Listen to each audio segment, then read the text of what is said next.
আচ্ছা 80 টাকা করে রাখবো والأرض فرشناها في ব্রহ্মণ নমস্তে বায়ু। তবে দিনাজপুরের সবচেয়ে বড় সমস্যা হচ্ছে রাস্তাঘাট।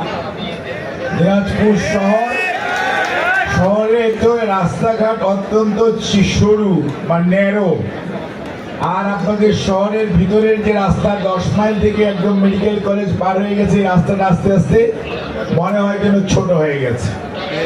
কাজে এই রাস্তা কিভাবে 4 লেন করা যায়, এইটা এবং কান্তা ব্রিজ যেটা আছে ওখান থেকে এই রাস্তার সাথে 4 লেন করার ব্যাপারে আমাদের সরকারের নিজস্ব চিন্তা ভাবনা আছে এবং সেই অনুযায়ী সরকার এগিয়ে যাচ্ছে।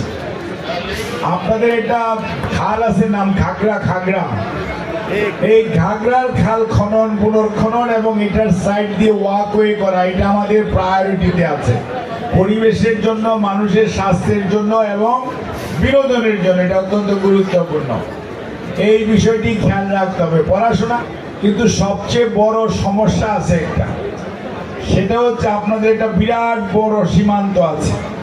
এই সীমান্ত থাকার কারণে অবাধে মাদক ঢুকে এবং ইয়ং জেনারেশনের মধ্যে একটা বিরাট অংশ মাদকের প্রাদুর্ভাবে আক্রমণের শিকার, যে কোনোভাবেই হোক।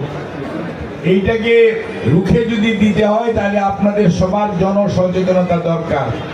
এটি খালি ওই যে জেদান আল মুসা সাহেব একলা পারবে না, অথবা ডিসি রফিক সাহেব একলা পারবে না।